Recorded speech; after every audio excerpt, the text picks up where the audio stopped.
पुत्र की कामना से शांतनु के पिता प्रतीप गंगा के किनारे तपस्या कर रहे थे। उनके तप, रूप और सौंदर्य पर मोहित होकर गंगा उनकी दाहिनी जंघा पर आकर बैठ गई और कहने लगी, राजन, मैं आपसे विवाह करना चाहती हूँ। मैं जैनो ऋषि की पुत्री गंगा हूँ। इस पर राजा प्रतीप ने कहा, गंगे, तुम मेरी दाहिनी जंघा पर बैठी हो, जबकि पत्नी को तो वह मांगनी होना चाहिए। दाहिनी जंघा तो पुत्र का प्रतीक है, अतः मैं तुम्हें अपने पुत्र वधू के रूप में स्वीकार कर सकता हूँ। यह सुनकर गंगा वहाँ से चली गई। जब राजा प्रतीप को पुत्र की प्राप्ति हुई तो इन्होंने उसका नाम शांतनु रखा और इसी शांतनु से गंगा की शादी हुई। शांतनु ने अपने पिता प्रतीप की आज्ञा से गंगा के पास जाकर उससे विवाह करने के लिए निवेदन किया। गंगा ने कहा, राजन, मैं आपके साथ विवाह करने के लिए तैयार हूँ, लेकिन आपको वचन देना होगा कि आप मेरे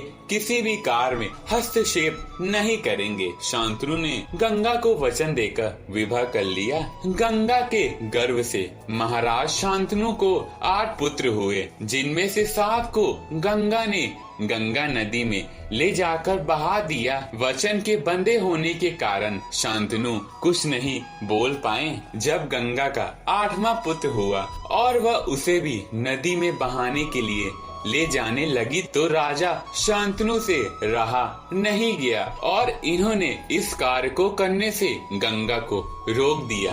गंगा ने कहा, राजन, आपने अपनी प्रतिज्ञा भंग कर दी, इसीलिए अब मैं आपके साथ नहीं रह सकती। इतना कहकर गंगा वहाँ से अंतर्ध्यान हो गई। महाराजा शांतनु ने अपने उस पुत्र को पाला पोसा और उसका नाम देवव्रत रखा। देवव्रत के किशोरावस्था में होने पर उसे हस्तिनापुर का युवराज घोषित कर दिया। यही देवव्रत आगे चलकर भीष्म कहलाया। आइए दोस्तों, ये भी जान ले आखिर गंगा ने क्यों बहाया था अपने 7 पुत्रों को गंगा में। एक बार द्यू नामक वसु ने वरिष्ठ ऋषि की कामधेनु का हरण कर लिया। इससे वशिष्ठ ऋषि ने द्यू से कहा कि ऐसा काम तो मनुष्य करते हैं, इसीलिए तुम 8 वसु मनुष्य हो जाओ। यह सुनकर वसुओं ने घबराकर वशिष्ठ जी की प्रार्थना की तो वर्षों का अंत होने पर मेरे शाप से छुटकारा पा जाएंगे, लेकिन इस द्यू को अपनी करनी का फल भोगने के लिए एक जन्म तक मनुष्य बनकर पीड़ा भोगनी होगी। यह सुनकर वसुओं ने गंगा जी के पास जाकर उन्हें वशिष्ठ जी के शाप को विस्तार से बताया और ये प्रार्थना की, आप मृत्यु लोक में अवतार लेकर हमें गर्भ में धारण करे और जो ही हमें जन्म ले और हमें पानी में डुबा दे, इसी तरह हम जल्दी से सभी मुक्त हो जाएंगे। गंगा माता ने उनकी प्रार्थना को स्वीकार कर लिया और वे युक्ति युवक शांतनु राजा की पत्नी बन गई और शांतनु से वचन भी ले लिया।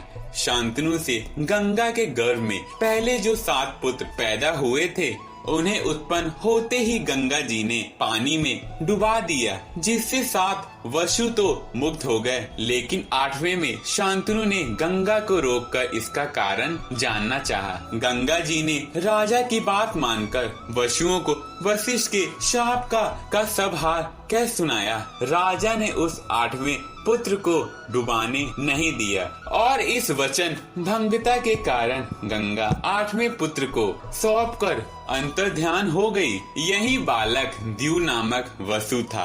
तो दोस्तों, यही कारण था कि गंगा जी ने 7 पुत्रों को जल में तो बहा दिया, लेकिन 8वें पुत्र को नहीं बहा पाई। आशा करता हूँ कि आपको ये वीडियो अच्छी लगी होगी। चैनल को सब्सक्राइब और वीडियो को लाइक और शेयर करना न भूलें। वीडियो को देखने के लिए धन्यवाद।